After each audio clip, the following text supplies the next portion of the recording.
ಸಮಸ್ಯೆ ಮಾತುಗಳು ನನಗೆ ಬೇಡ. ಅಗ್ರಜರ ಅಪೇಕ್ಷೆಯಂತೆ 5 ಗ್ರಾಮಗಳಿಗೆ ಸಂಧಿ ಆಗಿದೆ.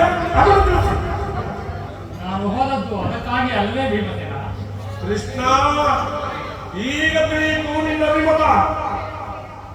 ಅಜ್ಞಾತವಾಸ ಕ್ರಮದಲ್ಲಿ ಅರ್ಜುನನಿಗೆ ಪಳೆಯನ್ನು ಈಗ ಈ ಸಂದರ್ಭದಲ್ಲಿ ನಮ್ಮ ಇವರು ಸೀರೆ ನುಡಿಸಲು ಯತ್ನಿಸಿರುವ ಯಾರಾಗ್ತೀನಿ ನಿನಗೆ ಈ ಪಾಲ್ತು ಬಂದ ಮೇಲೆ ಭೀಮಸೇನ, ನಿನಗೆ ಎಷ್ಟೊಂದು ಆಕ್ರೋಶವಿದೆ.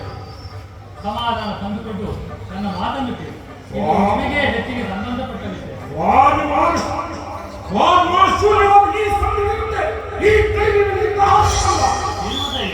ಅತ್ಯಂತ ನಿಕಟವಾದ ಸಂಬಂಧವಿದೆ.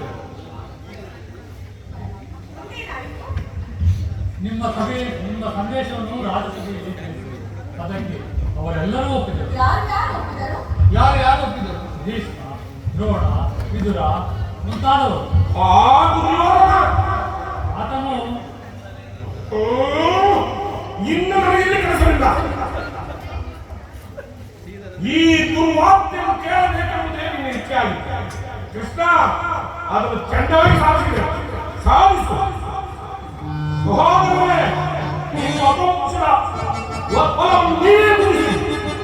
ಅದರಲ್ಲಿ ಈ ಭೀಮನು ಯಾವ ಭಾಗವನ್ನು ನಿರೀಕ್ಷಿಸಲಾರ.